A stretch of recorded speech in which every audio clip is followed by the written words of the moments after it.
વિશાલજી, સ્વાગત છે આપનું અને સૌથી પહેલાં તો સંવંત 2079ની આપને શુભકામના. અને શરૂઆત આપણે જોઈએ તો ભારતીય બજાર માટે આપણે કઈ લાગી રહી છે, કારણ કે અગર ગત વર્ષે સરખામણી આપણે કરીએ તો એક મુહૂર્ત ટ્રેડિંગ પર ક્લોઝિંગ આપણને એક અપટિક સાથે જોવા મળ્યું હતું, તેજી સાથે. આ વર્ષના મુહૂર્ત ટ્રેડિંગનું પણ કંઈક એવી જ હાલત હતી, પરંતુ ગયા વર્ષની કમ્પેરમાં ત્યારે ઘણા બધા એક કહેવાય કે ફેક્ટર્સ આ વર્ષે પણ એક વોચઆઉટ કરવાના છે, કારણ કે ફેડ દ્વારા હવે થોડા જ દિવસોમાં કોઈ નિર્ણય આવવાનો છે. ક્રૂડ હોય, કરન્સી હોય, બધા જ ફેક્ટર્સને લઈને બોન્ડ યીલ્ડ છે, ડોલર ઇન્ડેક્સ છે, તો આ બધા ફેક્ટર્સ વર્ષે ખાસ કરીને આ સંવંત જે છે ભારતીય બજાર માટે કેવું રહેશે, આપનો શું મત બની રહ્યો છે? Good afternoon and happy new year to you and all your viewers.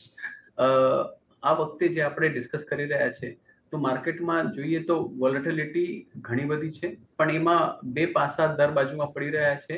એક ટ્રેન્ડ આપણે જોઈએ તો ડોમેસ્ટિક માર્કેટની આપણે વાત કરીએ તો ડોમેસ્ટિક કન્ઝ્યુમર સેન્ટિમેન્ટ્સ બહુ સારા હતા. Whether you talk of automobile, car purchases on Dhanteras Day, or whether you talk of gold purchases, jewelry purchases, overall economic buoyancy और જે commentary જે management પાસેથી અત્યારે આવી રહી છે, especially retailing companies, cloth retailing companies, wire cable companies, એમના જે પરિણામો Q2 માં આવે છે તે દર્શાવી રહ્યા છે કે કોવિડ પછી ઇકોનોમી જે છે સારી રીતે બાઉન્સ બેક થઈ છે. પણ જે પ્રશ્ન જે છે એ છે કે હવે એક્સટર્નલ માર્કેટની આપણે વાત કરીએ તો જે જીઓપોલિટિકલ ઇશ્યુઝ છે, સાથે સાથે ફેડ જે તમે જણાવ્યું એમ ઇન્ટરેસ્ટ રેટ કન્ટિન્યુઅસ હાઇક કરી રહ્યા છે. તો ડિસ્પાઇટ કે આઈટી કંપનીઝ જે છે કે તેમના પરિણામો અત્યાર સુધી સારા આવ્યા છે, પણ આગળ જતાનું આઉટલુક જે છે તે એક મિક્સ્ડ બેગ છે, અનિશ્ચિતતાઓ વધારે છે. યુએસ રિસેશનમાં જશે નહીં જશે તેવી શંકા કુશંકાઓ સાથે આપણે જે છે એક આ નવા સંમતમાં પ્રવેશ કર્યો છે. Overall, there is no doubt that India as a country remains the brightest investment destination in the world. But અહીંથી આગળ જતા જે જર્ની જે છે એ એક ઇન્ટરરિલેટેડ ઇકોનોમી હોય તો ડેફિનેટલી જ્યારે આખા વર્લ્ડમાં પ્રોબ્લેમ આવે છે, સ્લોડાઉન યુરોપમાં જે વાત ચાલી રહી છે અને યુએસની પણ અનિશ્ચિતતા ત્યાં રિસેશનની છે, તો નીજર્ક રિએક્શન કે વોલેટિલિટી ઇન્ડિયન માર્કેટ્સમાં પણ આવશે. But it is a time કે આપણે જે કંપનીઝના પરિણામો સારા આવશે, કે જે companies continuously market share gain કરશે, ઓવરઓલ એનાલિસ્ટ એક્સપેક્ટેશન કરતા રિઝલ્ટ સારા આપશે, તો ત્યાં જે છે શેરમાંથી એક રિટર્ન કરવાની શક્યતા સારી છે. So 2 years ago, if I were to say, 2 વર્ષ પહેલાની દિવાળીમાં એવું હતું કે if you would have picked any stock, we would have made returns. Last year also the journey was relatively better. But અહીંથી જે companies, it would be a stock pickers market. જે કંપનીઝના પરિણામો આઉટલુક સારું આવશે એ કંપની સારું કરશે, નહીં તો પછી આ ટાઈમમાં માર્કેટમાં શેર પ્રાઇસીસ જે છે ઇઝી મનીનો સિનારીઓ જે છે એ અત્યારે નથી રહ્યો. Certain sectors will continue to remain as out performers while a lot of sectors would be laggards. જી ડેફિનેટલી. વિશાલજી, તમે જે રીતે જણાવ્યું કે કંપનીઓના આઉટલુક પર પણ ખાસ આપણે નજર રાખવાની છે, તો ગ્લોબલ ફેક્ટર્સ પણ એકવાર ફરી જોઈ લઈએ તો ખરાબ પરિણામો જે છે આપણે યુએસ માર્કેટ્સમાં જોઈ રહ્યા છીએ, અને એની સાથે સાથે વધારે ચિંતાનું એ છે કે મેનેજમેન્ટ દ્વારા કમેન્ટ્રી આઉટલુક પણ આગળની તરફ ખરાબ આવી રહ્યું છે. સાથે જ બીજી બાજુ જોવા જઈએ તો બોન્ડ યીલ્ડ અને ડોલર ઇન્ડેક્સ થોડું નીચે આવતા ક્યાંક ને ક્યાંક એક રાહતના સંકેત પણ છે. તો ઓવરઓલ આ બધા ફેક્ટર્સ અને કરન્સી અગર સાથે જોઈએ છે તો તમે ક્યાંક ને ક્યાંક ચિંતાનું ફેક્ટર લાગી રહ્યું છે? ચિંતાનો ફેક્ટર છે. 2 તારીખે ફરી ફેડની પોલિસી છે, 3 તારીખે આરબીઆઈ પણ પોતાની બેઠક બોલાવે છે ઇન્ફ્લેશનને રિવ્યુ કરવા માટે. ઓવરઓલ જે સિનારીઓ જે છે એક મિક્સ બેગ છે, ચિંતા છે, પણ we also need to recognise one point of time કે market is always ahead of us. જે વસ્તુ મને ખબર છે, જે વસ્તુ તમને ખબર છે, માર્કેટને પહેલાથી જ ખબર હોય. તો એક બીજો પાસો આપણે જોઈએ તો નાસ્ડેક અને ડાઉ જોન્સ જે છે જાન્યુઆરીના લેવલથી કે છેલ્લા એક વર્ષમાં ખાસા એવા કરેક્ટ પણ થયા છે. જે 15,800 ઉપર નાસ્ડેક હતું તે આજે 10,000 10,500 ના લેવલ ઉપર આવી ગયું છે. તો એ દર્શાવી પણ રહ્યું છે કે ક્યારેક ખાસું એવી જે કરેક્શન જે છે પ્રાઇસમાં આવી ગઈ છે. હવે આપણે બોટમ ઉપર છે કે બોટમથી 10% ગેપ ઉપર છે એ કેવું આમ બહુ મુશ્કેલ છે પર્ટિક્યુલરલી. બટ ઘણા ખરા સેક્ટર્સ જે છે કદાચ એક અહીંથી એક સારી એવી વેલ્યુ પિકરનું એક માર્કેટ છે, અને જેમ મેં પહેલા જણાવ્યું એક સ્ટોક પિકર્સ માર્કેટ રહેશે. કે સેમ સેક્ટરમાં પણ તમે જોશો આઈટીમાં તો એક કંપની વિપ્રો કહી રહી છે કે ઓવરઓલ એક રિસેશનનો એમને ખાસો એવો ઇમ્પેક્ટ આવી રહ્યો છે, સેક્ટરમાં સ્લોડાઉન દેખાઈ રહ્યું છે. પણ બીજી બાજુ કદાચ ઇન્ફોસિસ, ટીસીએસ કે બીજી કંપનીઓ એમને આટલું બધું નથી દેખાતું. તો સમીકરણો પણ બહુ ચેન્જ થઈ રહ્યા છે. સેક્ટર ભલે ને સેમ હોય, પણ બે કંપનીઝ એક સેક્ટરમાં પણ બે બીજી જુદી પ્રકારની કમેન્ટ્રી કે ગાઈડન્સ કરી રહી છે. તો ઇન્વેસ્ટર્સ માટે હવે સિલેક્ટ અને સ્ટોક સ્પેસિફિક હોવું બહુ જરૂરી છે. ડેફિનેટલી. તો એક સેક્ટરની સાથે સાથે એક સ્ટોક સ્પેસિફિક અભિગમ પણ અહીંયા રાખવાની જે સલાહ બની રહી છે. અને જે રીતે આપણે ડોલર ઇન્ડેક્સની વાત કરી છે વિશાલજી, એક ઇન્વર્સ કોરિલેશન આપણે જોઈ રહ્યા છીએ મેટલ સાથે. તો જે રીતે ડોલર ઇન્ડેક્સમાં ઉછાળો તો મેટલમાં એક ઘટાડા અહીંયા જે છે બની રહ્યો છે. અને આજે પણ આપણે જોઈ રહ્યા છીએ કે માર્કેટમાં મેટલ સેક્ટરની વાત કરીએ તો ખાસું એવું દબાણ જે છે અહીંયા ક્રિએટ કરી રહ્યા છે બધા જ સેક્ટર્સ, બધા જ સ્ટોક્સ ઇનફેક્ટ આ સેક્ટરના. તો ઓવરઓલ ડોલર ઇન્ડેક્સની આપણે તો વાત કરી, પરંતુ મેટલ સેક્ટર પર આપનો શું મત બની રહ્યો છે? Metal sector will continue to remain choppy, કારણ કે ઓવરઓલ વોલ્યુમ્સ જે આપણે ડોમેસ્ટિક માર્કેટમાં જોઈએ તો બહુ સારા છે, પણ અત્યારે મેટલ સેક્ટર ઉપર જે ગવર્મેન્ટે 24મી મે ડ્યુટી ઇમ્પોઝ કરેલી, તો તે ડ્યુટી આજે પણ યથાવત છે. તો જો ત્યાંથી કોઈ પોઝિટિવ ન્યૂઝ આવે, ડ્યુટી રિવર્સલની એવી કંઈક વાત ચાલે, તો આ સેક્ટર ઉપર એક પોઝિટિવ ન્યૂઝ આવશે. Q2 ની આપણે વાત કરીએ કે કંપનીઝના રિઝલ્ટ ઉપર, તો વોલ્યુમ્સ કંપનીઝના સારા આવવા જોઈએ, બટ ઓવરઓલ એબિટા પર ટન કે ઓપરેટિંગ માર્જિન ઉપર જે પ્રેશર રહેશે તો એના લીધે રિઝલ્ટ્સ ઉપર એક ઇમ્પેક્ટ બન્યું રહેશે. And we need not forget કે overall in the last 3 years metal companies have made huge amount of money. I mean it was a headlines in one of the newspapers that Tata Steel consolidated profit for a financial year 21-22 is higher than consolidated profit of Tata Consultancy Services. So we all know that it is a cyclical industry. That this is an example which shows કે cyclical industry છે, એક આ peak બની ગયેલો અને ધીરે ધીરે આ ટોન ડાઉન થાય છે. તો usually one makes good amount of money in metal stocks કે તમે એને હજી બોટમ ઉપર જાઓ કે જ્યારે સિનારીઓ બહુ વીક હોય ત્યારે એને લો અને પછી એને ઉપરના સાયકલ ઉપર વેચો. These are not consumption stocks or these are not stable compounders. Sector itself મેટલમાં બહુ વોલેટિલિટી છે, પ્રાઇસીસ LME ઉપર નક્કી થાય છે, અને જ્યારે એક ગ્લોબલ રિસેશનરી સિનારીઓ બની રહ્યું છે તો ત્યારે મેટલ પ્રાઇસીસ જે પ્રમાણે રિએક્ટ થાય છે તેવી રીતે મેટલ કંપનીઝના ભાવ ઉપર ઇમ્પેક્ટ આવશે. જી. અને આગળ ઓટો સેક્ટર પર વિશાલજી અગર વાત કરીએ તો ઓટો એન્સિલરીઝ જે રીતે ઘટેલા માર્કેટમાં પણ એક ઓટો સેક્ટર એવું બની રહ્યું છે કે જે તેજી તરફ માર્કેટને સપોર્ટ આપી રહ્યું છે. ત્યારે ઇવીઝમાં જે રીતે છેલ્લા ઘણા સમયથી આપણે ઇલેક્ટ્રોનિક વ્હીકલ્સમાં ડેવલપમેન્ટ જોઈ રહ્યા છે, એને લઈને ઇન્ફ્રા સેટઅપ માટેના જે ડેવલપમેન્ટ થયા છે એક સેક્ટર માટે પોઝિટિવ હોઈ શકે, પરંતુ ઓટો સેક્ટર માટે ઓવરઓલ અને ડેવલપમેન્ટને લઈને આપનો શું મત બની રહ્યો છે ઓટો એન્સિલરી બંને પર? વેલ, ઓટોમાં પણ એક લિનિયર કે યુનિફોર્મ વ્યૂ નથી લઈ શકીએ.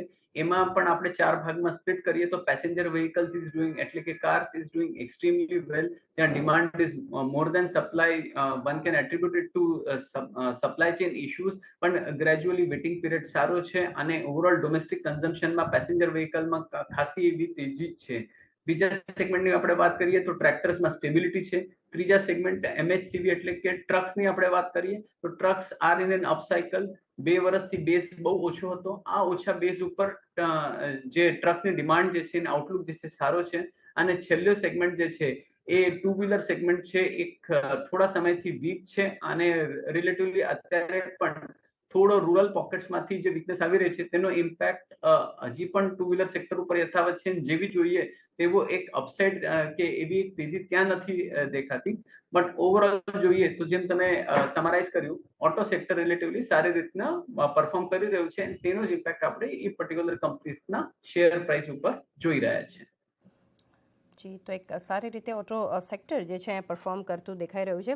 એ જ રીતે PSU સેક્ટર પર નજર કરી લઈએ વિશાલજી, જે રીતે સ્ટોક્સ બધા પરફોર્મ કરી રહ્યા છે, Chennai Petro, oil India, ONGC, EIL, bank of India, but stock specific નહીં પરંતુ ઓવરઓલ PSU સેગમેન્ટ પર આપનું શું માનવું છે અને આગળ કઈ રીતે તમે સ્કોપ જોઈ રહ્યા છો?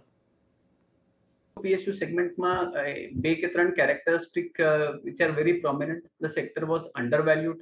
Nobody was looking at the sector for quite a lot of years. Second, valuations જે આ attractive થઈ ગયા. એની સાથે સાથે ઘણા બધા સ્ટોક્સ જેના તમે નામ આપ્યું તેમાં ઘણા ખરા સ્ટોક્સનું ડિવિડન્ડ yield બહુ સારું થઈ ગયું છે. તો જ્યારે માર્કેટ્સ ઓવરવેલ્યુડ થતું જાય છે તો ત્યારે ઘણા ઇન્વેસ્ટર્સ જે ડિવિડન્ડ yield માટે શેર જોઈ રહ્યા છે તો એમાં PSU સ્ટોક્સમાં ઘણા ખરા નામો આવે છે. ત્રીજું, કોર્પોરેટ ગવર્નન્સનો ઇશ્યુઝ આ પર્ટિક્યુલર સેક્ટરમાં આવતા નથી. ચોથું, પીએસયુ પેકમાં ઘણા બધા નામો બેન્કિંગ સેક્ટરથી આવે છે. તો બેન્કિંગ સેક્ટરમાં છેલ્લા 3 થી 4 વર્ષમાં જેટલા એનપીએસ નું ક્લીનઅપ હતું, જેટલા રાઇટ ઓફ લેવાના હતા અને જેટલા કેસીસ એનસીએલટી ને રેફર કરીને રિકવરીઝ કરવાની હતી તે આવી ગઈ.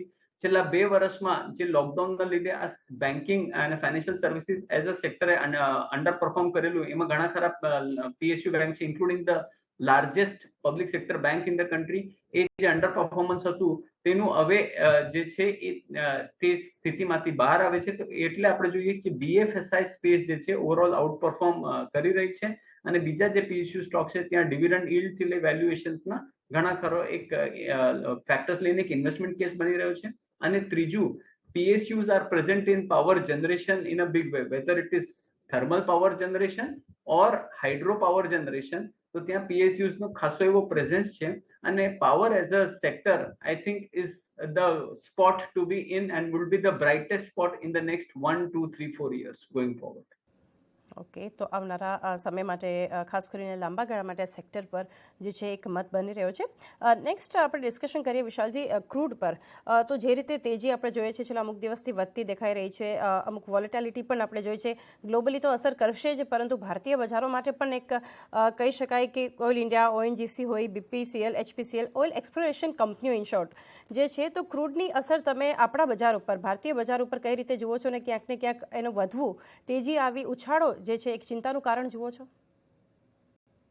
જીઓ પોલિટિકલ કન્સર્ન્સ જે 7 માર્ચે ચાલુ થયા છે પોસ્ટ રશિયા અટેકિંગ યુક્રેન, તો ત્યારે આપણે ક્રૂડના ભાવ ખાસા સમય માટે ટ્રિપલ ડિજિટ્સમાં પણ જોયેલા અને ત્યારે એક સોલેસ રાખતા હતા કે $80-90 આસપાસ જો ક્રૂડ ઘટી જાય તો ત્યાં સુધી મેનેજેબલ છે. વચ્ચે ક્રૂડ અરાઉન્ડ 85 સુધી આવેલું, પણ અત્યારે થોડું ટી લેવલ્સથી વધ્યું છે. પણ સાથે સાથે નેગેટિવ ઇમ્પેક્ટ કરન્સીથી પણ આવ્યો છે કે કરન્સી અત્યારે 82 લેવલ ઉપર છે. તો ડેફિનેટલી ઇકોનોમી ઉપર નેગેટિવ ઇમ્પેક્ટ આવે છે. But to summarize the whole thing, it is not as alarming as we are thinking. આપણે આના કરતા કપરા સમય અને ખરાબ સમય પાસ્ટમાં જોયો છે છેલ્લા 3-4 મહિનામાં. તો અત્યારે સ્થિતિ મેનેજેબલ છે. But if it spikes higher, then definitely it will have negative impact on the economy અને એની સાથે સંકળાયેલી કંપનીઝ માટે. જી, ખાસ કરીને આના પર એક ફોકસ રાખવાનું છે. ક્રૂડ એક જે છે વોચ આઉટ ફેક્ટર પણ રાખવાનું છે. સાથે જ વિશાલજી, આઈટી ઉપર તમે વાત તો કરી છે, પરંતુ નેસ્ડેક સાથે અગર જોઈએ તો જે આઈટી કંપનીઓની સીધી અસર આપણે છેલ્લા 2-3 દિવસથી જોઈ રહ્યા છીએ. યુએસ માર્કેટમાં નેસ્ડેક પર ખાસ કરીને પડી રહી છે. ખરાબ પરિણામો આવી રહ્યા છે. ગૂગલ, મેટા, માઇક્રોસોફ્ટ, સ્પોટીફાય અને હવે એમેઝોન અને એપલ પણ આમાં એડ ઓન થઈ ગયા છે. જો કે એપલ ખરાબ પરિણામ છતાં પણ થોડું મેનેજ કરવા માટે સફળ રહ્યું છે. તો આની અસર તમને શું લાગે છે કે સીધી ભારતીય આઈટી કંપનીઓ પર દેખાશે? એમાં બે પાસાઓ છે કે આપણે ઓલરેડી જોયું તો આઈટી કંપનીઝ જે પીક લેવલ હતી ત્યાંથી 25 થી લઈ 33% સુધી જાન્યુઆરી ત્યાં સુધી કરેક્ટ થઈ ગઈ છે. બીજી વસ્તુ છે કે જે ગ્લોબલ આઈટી કંપનીઝ જે છે એમાં ડિમાન્ડ બે એંગલથી આવે છે. એક છે ડિસ્ક્રિશનરી સ્પેન્ડિંગ, કે પોતાનો રેવન્યુ વધારવા માટે અને બિઝનેસ વધારવા માટે. તો એ પર્ટિક્યુલર ડિમાન્ડ નહીં આવે. બટ યુઝ્યુઅલી જ્યારે કોઈ ઇકોનોમીમાં ઇશ્યુઝ હોય કે કોસ્ટ કટિંગ કરવું હોય, સો દેન દેર ઇઝ અ ડિમાન્ડ કે આઈટી સેક્ટરને અપ્રોચ કરીને એ કોસ્ટ કટ કરી શકાય. તો એ જે ડિમાન્ડ જે છે એ ઇન્ડિયન આઈટી કંપનીઝ માટે આવશે. પણ સામેની બાજુ જે ડિસ્ક્રિશનરી ડિમાન્ડનો મેં ઉદાહરણ આપ્યો, એ ડિમાન્ડ ઓછી થશે. તો ડેફિનેટલી જેમ આપણે શરૂઆતમાં ચર્ચા કરી તેમ કે એક્સપોર્ટ રિલેટેડ સેક્ટર્સ કે જે ખાસ કરીને યુરોપ, યુએસએ ને જો એક્સપોઝર છે તે સેક્ટર માટે અત્યારે પણ થોડો ઘણો ફોલ હજી ઇન્ડિયન સ્ટોક્સ માટે આવી શકે. But it will be value pickers market. If somebody is looking for a medium to long term horizon, then IT સેક્ટરને જોવું જોઈએ. હવે આજનું લેવલ યોગ્ય છે કે 10% કે 15% અહીંથી પણ ઘટી શકે પછી જોવું જોઈએ, that I will not have an answer. But frankly speaking, the day US officially announces that we are in recession, maybe a day or two knee-jerk reaction and IT would be the best spot to be in. Okay, ખાસ એના પર પણ એક focus રાખીશું. Recession જે છે એ ક્યાંક ને ક્યાંક અસર કરતું દેખાય અને એની સાથે સાથે એના પર ધ્યાન પણ રાખવું જોઈએ. અને લાસ્ટલી વિશાલજી પૂછવા માંગીશ, જે રીતના અત્યાર સુધીની અર્નિંગ સિઝન તમે જોઈ છે, કંપનીઓના પરિણામ જે રીતે આવ્યા છે, તો એના પરથી કયા સેક્ટર જે છે સેક્ટર્સ તમને પ્રોમિસિંગ લાગે છે કે જે અર્નિંગ્સમાં ઇમ્પ્રેસ કર્યા હોય, સરપ્રાઇઝિંગ ફેક્ટર્સ આપણને જોવા મળ્યા હોય, તો કયા સેક્ટર પર હાલ તમે સલાહ આપી રહ્યા છો? As I said, power continues to be a bright spot, whether it is renewable power or whether it is thermal power. Secondly, banking and financial sector is coming out of problems for quite a long period of time. છેલ્લા કોવિડના 2 વર્ષોમાં NPAs recoveries ઉપર question હતા. એના પહેલા જે હતા આ સેક્ટરે ઘણા બધા રાઇટ ઓફ લીધા છે, and now the demand in the sector is quite good. Third, ઓટોની આપણે ચર્ચા કરી તો ઓટો અને auto ancillary sectors and specially auto એન્ક્સમાં જે કંપનીઝ કે જે ઈવી થી ઇમ્પેક્ટ નથી થતા, એક્ઝામ્પલ ટાયર કંપનીઝ કે ટાયરને રો મટીરિયલ સપ્લાય કરનારી companies, so that ecosystem should not get negatively impacted by EV. તો એવા સિલેક્ટ પોકેટ્સ જે છે અને સિલેક્ટ સેક્ટર્સ જે છે that will continue to do well. Summary as on date is that domestic consumption related stocks જે છે, whether એમાં રિટેલિંગ કંપનીઝ છે, વાયર કેબલ કંપનીઝ, આપણે પોલીકેબ, કેઇયા ઇન્ડસ્ટ્રીઝ, બધાના રિઝલ્ટ જોયા, પોઝિટિવલી સરપ્રાઇઝ થયા. ઓવરઓલ ડોમેસ્ટિક કન્ઝમ્પશનમાં ક્યાંય કોઈ ઇશ્યુ નથી લાગતું. થોડા ઓવરસીઝ ઇશ્યુઝ જે છે સંકળાયેલા છે આઈટી કંપનીઝ સાથે, may be over a period of time that will also is out, પણ અત્યારે એમને વાર લાગશે. બટ આ બધા સેક્ટર્સ જે આપણે ચર્ચા કરી, specially power, followed by banking and financial services, and third auto angs will do well.